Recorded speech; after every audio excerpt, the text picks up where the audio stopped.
What's up, y'all? Welcome to the video. Today we're going to go over grading, my process, and what better way or what better time to do it than when we are about to do an SGC submission.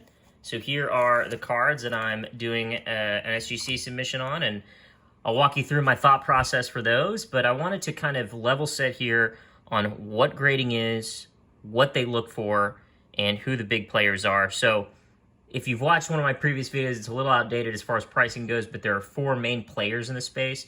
You've got PSA, Beckett, SGC, who we'll be submitting to, and CSG. Those four main companies, there's pros and cons with each of them. I won't go into all the details there.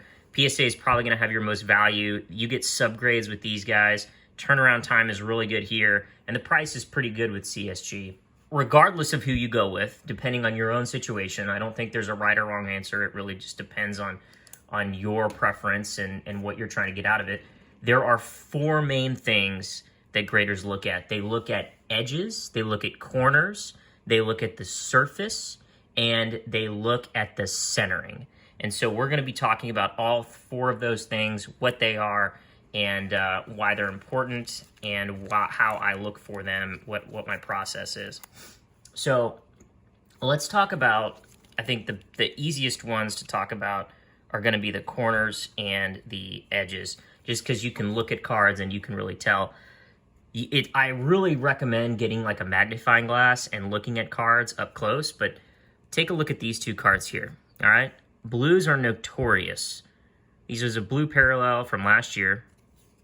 It's from Series 1, Throwback Series 1. And you can see, if you look closely, do you see this corner, how that colors off of it? That'll lose you a point. You'll go from a 10 to a 9 with one of those. With two of them, see if I can get it in focus here. You see how that's like really chipped right there? That might bring you down to an 8. And so, you know, if your corners are messed up, you could have you could go way down. And these are hard to get in a 10. The colored borders are going to chip easier. They're going to have more visible color or corner damage. So you need to get like a little magnifying glass. You need to look at each corner. And even in the white cards, you got to be careful. Even with the white bordered cards, sometimes it can flap up a little bit and you can't tell except under a certain light. And so that's how close they get in these videos. I am very strict with the cards I select. So then edging is the other one here, and it's especially apparent on die cut cards. And you can't really tell in this light, unfortunately. Well, maybe you can. You see, that's not reflection, that's white chipping right there. And die cuts are notorious for this because their edging is a little less uniform, I guess. But that's white chipping at the top, and that'll lose you some points on the quality as far as that goes. And you can really tell here on the back, and this is kind of a surface edging issue blended together. You know, it's not necessarily mutually exclusive, but you can see there's chipping along the edges there, and that is really not great for grading. Colored cards with backgrounds that are black or red or, you know, a dark color, they chip a lot more easily, and you'll pay for it as far as grading goes. So die cuts are cool, but they are very hard to get in a PSA 10. The other thing you want to look out for too is on these cards, if they're chewed up at the bottom, at the edges. Look at this Bobby Witt. You see how that's kind of chewed up at the bottom there? And you can actually see dimples down here. It's almost like the printer kind of got stuck on it a little bit. That'll bring you down as well. So that's just one other thing on edging. So then the last two are surface and centering. And I want to talk about those because these are the ones that new folks to the sports card community, to the hobby, really easily mess up. And they're ones I messed up. I got some stuff slabbed. I didn't necessarily want to get it graded, but I got it slabbed early on, and I paid the price for it. So let's take a look at centering. Centering is pretty simple. It's just how well centered is the image in a card. And with bordered cards, you know, it's a lot easier to tell. You can look at the, you know, you can kind of eyeball it in a lot of cases and tell if it's you got to look up and down, you got to look left and right, and you even got to look at the back too. Now, most grading companies are more forgiving on the back. PSA, to get a Gem Mint 10, you know, you have to have a 60-40 split on the front, but a 75-25 split on the back. And that's fairly noticeable, a 75-25 split. And centering can be pretty, you know, this is an example of like how a card is supposed to look. You know, as far as if you have borders here, you know, you can look at the borders left to right, you know, there's fine. You'd probably want a tool for this one too, even though you have the stars at the top and the name at the bottom. It's just harder to see those differences. An extreme example of, and these are actually would be labeled miscuts, are these 81 Donruses. You can see like that's another card at the top, and these are so off-centered that they would probably get labeled a miscut, MC. So, you know, you can look at pretty good centering, maybe a little bit thin on this side. You start to get a little bit thicker on this side. You start to get a little bit thicker, right? You can start to tell this is probably off-center, very off-center. And in some cases, it's very extreme. I mean, this chrome Giancarlo Stanton, these were notorious last year for being off-center. I mean, look at the difference there. You can absolutely tell how that's all banged up. And the way we look at centering is I really recommend, I like to use Card Armory tool. But essentially how this works is you take the card, and I would put it in a penny sleeve. I wouldn't do it raw, but this is a video, so these are the cards I'm using for the video, so this doesn't really matter. But you want to line up those corners, and then you just want to look at those lines. And you know, right here you can see the 3 line is on one border, but the other line is way over on the 1. So you can actually take up this tool and you look at 3-1, and that's a 75-25 split on the front. Now, granted, it's probably worse than that. You know, you need to get a lot closer, and the video isn't the best medium to communicate how to do this, but there are a lot of great YouTube videos on how to look at centering exactly and how to look at it on borderless cards. I recommend watching some of those, doing your research. But, you know, this is like a $4 tool. If I bought from my Card Armory like a box of 100 top loaders, and this came free in it, and so, you know, if you're wanting some top loaders, you know, that may be the way to go.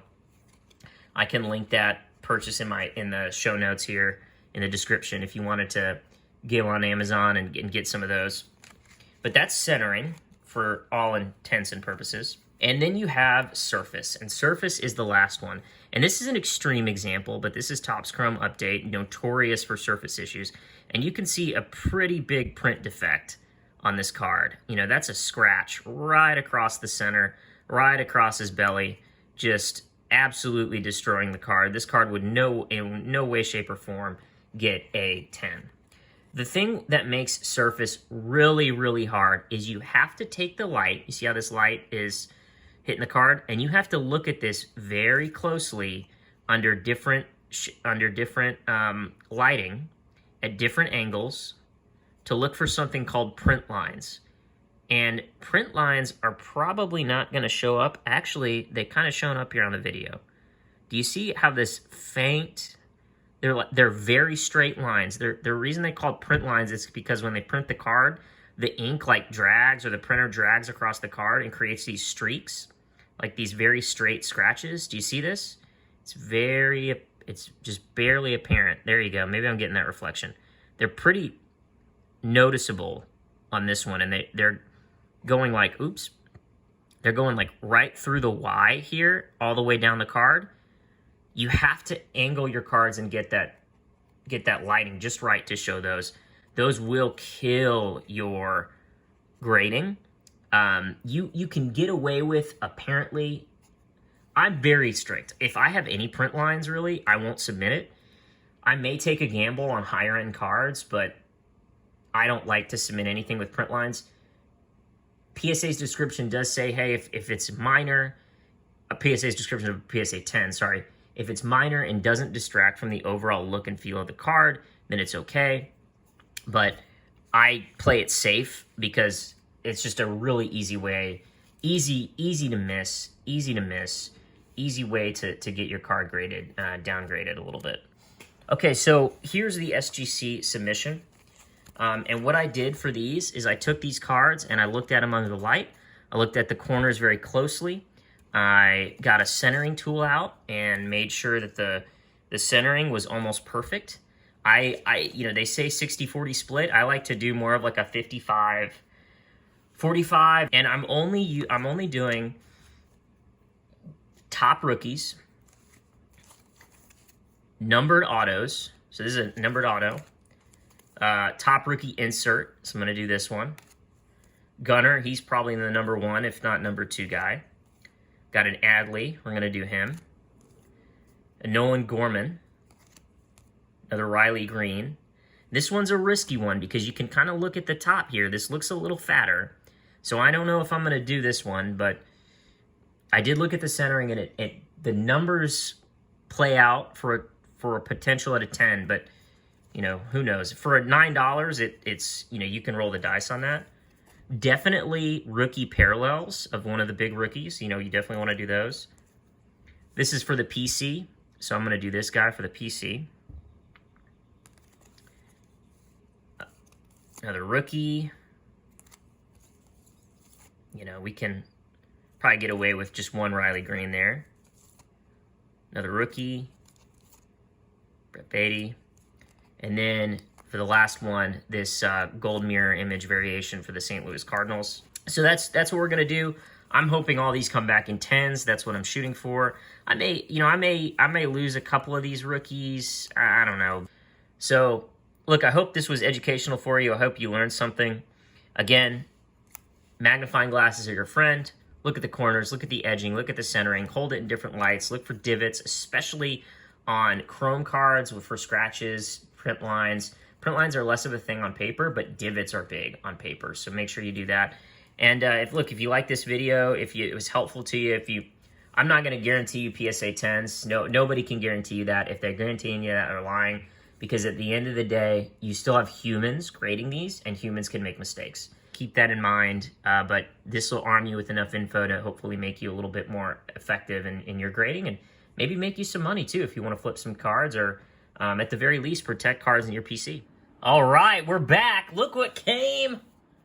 It came in the mail. I cannot believe how fast SGC is. I put a PSA order in January. I didn't even think some of them were out of research and ID yet. And this took, what, like less than 10 days? I think I sent this away like a week ago on a Friday. And let's get into this thing. Let's get into it. I got the email earlier a few days ago. And I guess they send you the grades in the email. I did not look at the grades because I wanted to be surprised. It is so much fun to open these live and get surprised. So we're going to take a look at them together. Whoops. That's okay. All right. Ooh, look at this packaging. That's so nice. Oh, there we go. There's the box. Tuxedo box. Okay. All right. I got that there. SGC authentication. I'm gonna steal this box and package some eBay orders in it or something. Okay. Speaking of eBay, these probably will hit my store. Most of them, at least. Oh, here we go. There we go.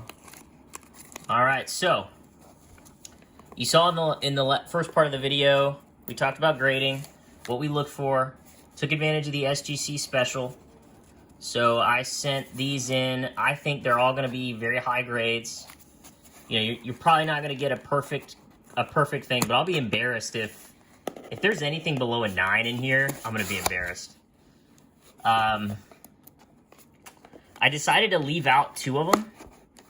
There were like 2 base cards that I was like, you know, I'm not gonna submit these. Great box, by the way.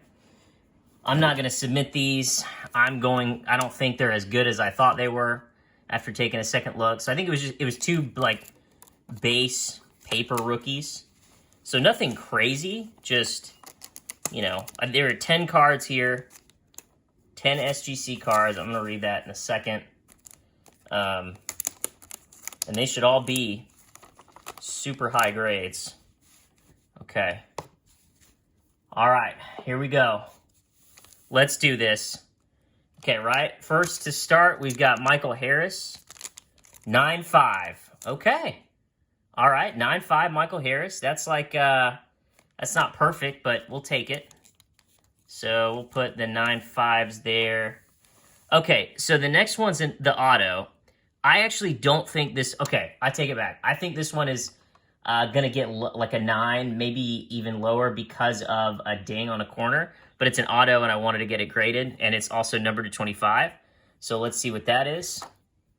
An auto 10, grade 9. Okay, cool. Oh, they did the auto for free. That's awesome. I don't think I paid for that. Okay, for $9, that's great. So yeah, you can see right there, there's a little bit of a corner ding, so, and maybe even right there. So 9's fair. That's totally fair. Riley Green, I mean, at least a 9.5 for this guy. Riley Green, Stars of MLB. These are really hard to gem up.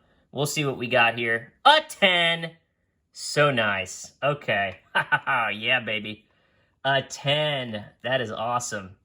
Those are so hard to gem up. Centering is tough to do, but remember we looked at it through that tool. When you gotta look at the surface under different lights. So that's a perfect 10. Next, we've got a Gunnar Henderson. Again, this should be at least a 9.5. Let's take a look at it. 9.5. Okay, paper rookie.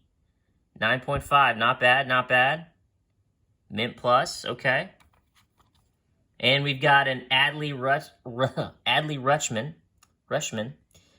This should, again, be a 9.5. A 9. Ugh.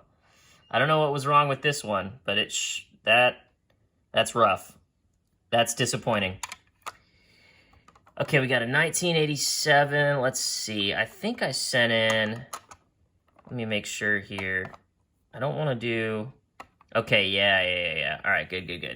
Okay, we're in a good order here. All right, so then we've got Nolan Gorman, 1988.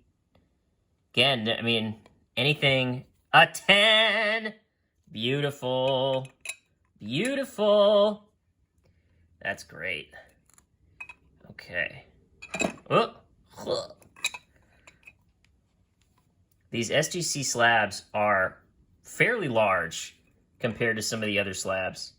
I think they look very nice though too. You gotta admit the slabs look real nice.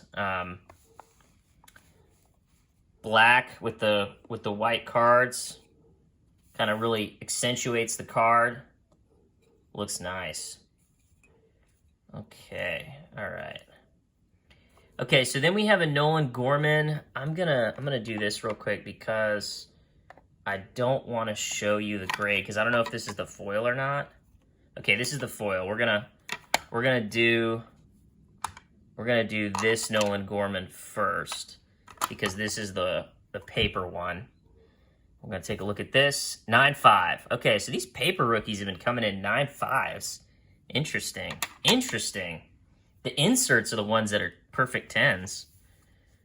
Okay, now this is the foil parallel of Nolan Gorman. This was probably the best rookie card I got. These are really hard to get in a 10.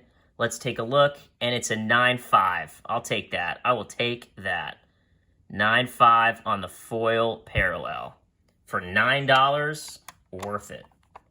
And a 9.5 is still a really high-grade card, so that's nice. Like, I like that SGC delineates that. You just don't get immediately dinged like in PSA, but all right. Okay, so then we've got a Christian Javier. This is a PC card, gold foil. Really excited about this one. Let's see what this got. A 9.5. Okay, cool. We'll take it. Man, that looks nice. I'm going to stick that up there. I know it's not a 10, but we're going to stick it up there because, you know, we love that card. All right, and then this is the biggest card in the lot. They sleeved this one up. I don't know why they sleeved it up. But this is a gold SSP. These are those chase cards that everybody's after. The St. Louis Cardinals one. I mean, if this is a high grade, this is a big one. So let's take a look. A 10! Oh my goodness. Wait a second. Why is, oh no, it's a 10. Okay, I thought it said something else there. Wow, look at that. All right, so image variation, SSP. Wow, that's great. I mean, I'll show you pop counts if I can onto the, where I normally do. And this being a 10, that is very big. That's huge. That's huge. That is huge. Because you know that there's a bounty on these cards. There's a $250,000 bounty to get the complete 330 card set of the gold SSPs. And there is a $1 million bounty to get all of them in a PSA 10. Now, granted, this is an SGC 10, but you know, the grading companies, there's not a huge disparity in quality, especially between SGC and PSA. The crossover is nice. So if you wanted to crack this slab and send it into PSA, you can. So this will definitely be hitting the eBay store and will be hopefully one of the bigger cards that I sell. So yeah, recapping. We sent in 10 cards. 3 were perfect 10s. 5 were 9.5s. So that's not a bad rate. I am not mad about that at all. I think we selected some good cards to send in, and we got some really good cards back, some really good grades. 9.5 is by no. That 9.5 is nothing to shake a stick at. I'll tell you that. I mean, you can't guarantee 10s. If anybody is guaranteeing you a 10, they are lying to you. Do not. That is a scam. You have humans grading these things, and humans are flawed creatures with wonderful brains, but these brains are subject to bias. To get 10s and 9.5s, I think we had a pretty good eye on these. These are all 9.5s. They should, we should be able to make a little bit on them. Hopefully you enjoyed the video. If you did, go ahead and hit that subscribe button. We've got another PSA order coming in, probably going to take a few months. I'm going to do another SGC order. I bet we get that second SGC order back before we get the PSA order. I bet it gets here before it moves into quality assurance. Then, later, we're going to do a big bulk PSA. If we, once I sell a couple more cards, we'll get another bulk PSA order in and make some moves. But thanks for tuning in. Appreciate y'all. Take it easy.